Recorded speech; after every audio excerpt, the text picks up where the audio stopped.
क्या मतलब है बाबरी मस्जिद और राम मंदिर से मैंने पढ़ाई की मुझे नौकरी दो। फिर जब वो आंदोलन करते वो लोग आगे बढ़े, वो अपनी नौकरी का डिमांड करते कि हमें नौकरी चाहिए, फिर उनको पीछे से घेरा गया, फिर उन पर ब्लीचिंग पाउडर के ऊपर उनके ऊपर पानी छिड़का गया।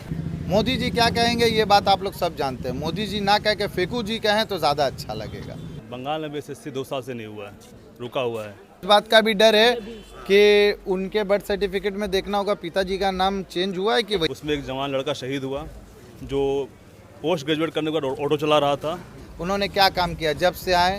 नोटबंदी से लेके GST का मार, लॉकडाउन का मार, आज लोग उठ नहीं पाए, कमर टूट गई है लोगों का। बात करेंगे युवाओं से किस तरीके से। अच्छा, बात की जा रही है नौकरी की। नौकरी पहले भी दी जा रही थी, अभी फ़िलहाल दिल्ली की बात की जाएगी तो दिल्ली में युवा जो है वो रोडों पे SSC के 1,10,000 के आसपास युवा हैं वो रोज़गार मांग रहे हैं। अब यहाँ बोला जा रहा है कि 2 लाख रोज़गार जो है अगर हम BJP की सरकार आती है तो युवाओं को देगी। क्या लगता है, क्या किस जुमला है या सच है? देखिए, दिल्ली में क्या हो रहा है वहाँ के अवाम, वहाँ के लोग जानते हैं, वहाँ के लोग लड़ रहे हैं। बंगाल में भी जो साहब ने SSC का नाम लिया, बंगाल में भी SSC 2 साल से नहीं हुआ है, रुका हुआ है। इसका जवाब देना होगा दीदी को। पेपर नहीं हुआ है, एग्ज़ाम ही नहीं हुआ, SSC का एग्ज़ाम नहीं चल रहा है। अब प्राइमरी का टीचर का जो एग्ज़ाम हुआ था उसका रिजल्ट नहीं आया, रुका हुआ है। ये जवाब पूछने के लिए जब नौजवान जाते हैं, नवन्नो घेराव करते हैं दीदी से पूछने के लिए कि हमें रोज़गार चाहिए, वो तो कोई आंदोलन नहीं था, इसमें गोली बंदूक लेकर नौजवान गए थे। उसमें एक जवान लड़का शहीद हुआ जो पोस्ट ग्रेजुएट करने के बाद ऑटो चला रहा था। वो गया, बोला कि मैं पोस्ट ग्रेजुएट हूँ, मैं SSC के लिए एलिजिबल हूँ, मुझे अब SSC एग्ज़ाम देने दीजिए, मैं प्राइमरी के एलिजिबल हूँ, मुझे प्राइमरी एग्ज़ाम देने दीजिए। तो उसको लाठी से मार के उसे मार दिया गया। इस बेकदर मारा गया कि उसके गोश्त से प्रोटीन छोड़ दिया था। वो हमारा साथी जिस तो तरह ये सेंट्रल गवर्नमेंट की वजह से हुआ था या यहाँ स्टेट की गवर्नमेंट, ये स्टेट गवर्नमेंट दीदी ने किया था दादा को देखते हुए। जैसे मोदी दादा ने किसान रैली को कहा कि ये आंदोलनकारी लोग हैं, ये हैं, ये वो है, आंदोलन एक नया नाम दिए। तो फिर भगत सिंह भी आंदोलनजीवी थे, चंद्रशेखर आज़ाद भी आंदोलनजीवी थे। तो किसान है तो आंदोलनजीवी समझिए आप उन लोगों को। तो जिस तरह से उनके ऊपर पानी का फव्वारा बरसाया गया, आंसू गैस छोड़े गए, लाठी से चार्ज किया गया, बड़े बड़े बैरिकेड बनाए गए, ठीक उसी तरह दादा की तरह दीदी ने यहाँ पे वो काम किया। बड़े बड़े फिक्स्ड बैरिकेड, एक जैसे कि एक तालाब में मछली आ जाती है और उसको मछुआरे आराम से मार लेते हैं, वो कहीं जा नहीं सकता। उसी तरह से दीदी ने क्या किया, बड़े बड़े परमानेंट बैरिकेड लगाएं चारों तरफ से। फिर जब वो आंदोलन करते वो लोग आगे बढ़े, वो अपनी नौकरी का डिमांड करते कि हमें नौकरी चाहिए, फिर उनको पीछे से घेरा गया, फिर उन पर ब्लीचिंग पाउडर के ऊपर उनके ऊपर पानी छिड़का गया, फिर उनके ऊपर आंसू गैस छोड़े गए। कौन थे वो लोग? वो बंगाल के लोग, बंगाल के नौजवान है जो नौकरी मांगने आए हैं। उनको जान से मार दिया गया, जान से गया वो लड़का। उसका परिवार है, 2 बच्चे हैं, बीवी है, माँ है। क्या होगा? दीदी क्या जवाब दे रही हैं? जवाब दे रही कि मैं उनको नौकरी दे दूंगी। क्या नौकरी उसको क्यों नहीं दिया आपने? जब वो जो शहीद हुआ हमको कॉमरेड, उसको आपने नौकरी क्यों नहीं दिया? आपने नौकरी उसको दी, वो भी सिविल पुलिस का नौकरी दिया जो परमानेंट नहीं है, जिसका अभी तक उसमें नोटिफिकेशन भी नहीं हुआ है, नोटिफिकेशन नंबर भी नहीं आया है उसका। ये सिर्फ दिखाने के लिए, जिस तरह दादा सिर्फ सपना दिखाते हैं उसी तरह दीदी सिर्फ सपना दिखाती है। जब दीदी आई थी 10 साल पहले तो कहा था कि हम यहाँ पर इसको लंदन बना देंगे। दादा ने कहा था कि हम 3 लाख 15 लाख कितना लाख रुपया देंगे, उसे दीदी ने कहा कि लंदन बनाएंगे। तो दादा ने कहा कि हम लोग सब एक है, सबका साथ सबका विकास, दीदी ने कहा। लेकिन पीछे क्या हुआ?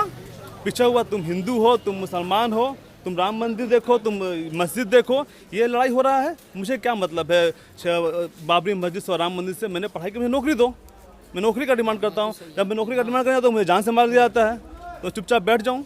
और जब इलेक्शन का आता है मैं कहता हूँ आपने रेलवे को प्राइवेटाइजेशन किया, मोदी सरकार ने किसानों के ऊपर जुल्म किया। रेलवे के लिए कौन लड़ रहा है जगह जगह पे? BSNL को तो खत्म ही कर दिया। BSNL को धीरे धीरे कुछ लोगों को 58 साल में रिटायरमेंट देके, कुछ लोगों को हटा के, मतलब जो उन लोग का BSNL का एक मजदूर संघ है उसको ख़त्म करके धीरे धीरे प्राइवेट कंपनी तो मोदी जी कहते हैं अच्छा काम करेगी ना। प्राइवेट कंपनी अगर आएगी तो प्राइवेट काम अच्छा करेगी, जल्दी देश विकास करेगा अपना। आपको ये बताइए कि प्राइवेट काम में, जो प्राइवेट इंडस्ट्री में जो काम करते हैं वो मशीन होते हैं कि आदमी होते हैं? वो होते हैं आदमी।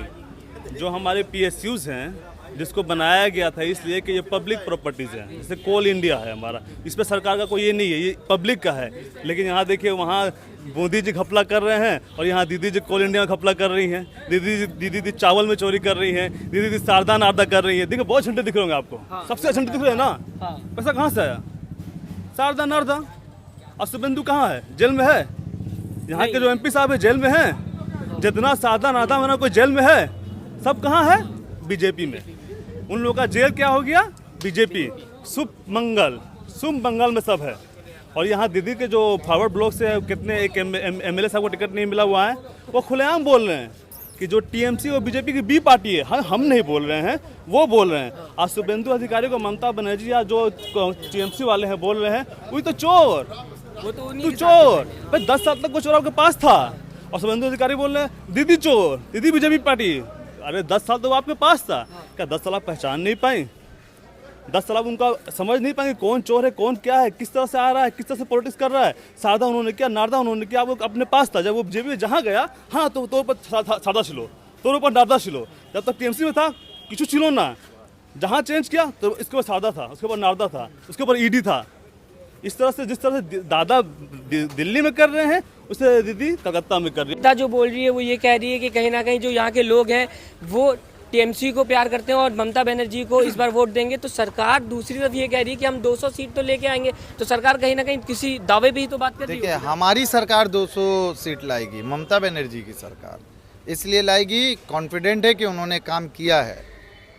और दूसरी सरकार क्या दावा कर रही है, वो क्या करेगी, ये कहना मुश्किल है। बिना वर्क किए अगर हम कह देंगे कि हम जीत रहे, तो आप अभी कह सकते हैं रिजल्ट 2 तारीख को आएगा। दूध का दूध, पानी का पानी, सब सामने जनता क्या आएगा, और फैसला तो जनता करेगा। जनता को मालूम है कि किसने काम किया है और किसने काम नहीं किया है। 2 तारीख को रिजल्ट सामने आएगा, आप सामने देखिएगा। ये कहा कि हम स्कीम दे रहे हैं और ममता बनर्जी स्कैम कर रहे हैं। देखिए, मोदी जी बहुत कुछ बोल रहे हैं। उन्होंने जब 15 लाख रुपए का बात कहा था, तो अमित शाह जी ने कहा था ये तो जुमला था, ये जुमला था। लोगों ने उनको वोट क्यों दिया था कि भाई राहुल गांधी हो या सोनिया गांधी हो या कांग्रेस से बदजन होकर उन्हें वोट दिया था कि कुछ अच्छा काम होगा।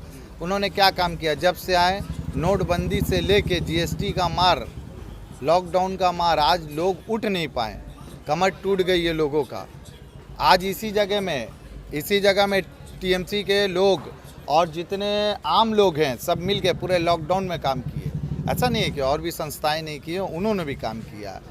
मगर यहाँ एक भाईचारगी का माहौल है और इस माहौल को बिगाड़ने की कोशिश की जा रही है। मोदी जी क्या कहेंगे ये बात आप लोग सब जानते हैं। मोदी जी ना कह के फेकू जी कहें तो ज़्यादा अच्छा लगेगा। मोदी जी खाली कहते हैं कि मोदी जी बजाओ और थाली बजाओ, बस उनका 2 ही काम है, ताली बजाओ और थाली बजाओ। वो तो कोरोना को भगाने के लिए था तो ना। कोरोना उससे भागता है क्या पता लोगों को उन्होंने बताया हो, क्या वाइब्रेशन से वो बता रहे थे। ना ये गलत बात है। देखिए, हमारे तो यहाँ बंगाल में TMC है, ममता बनर्जी जिंदाबाद है, बस।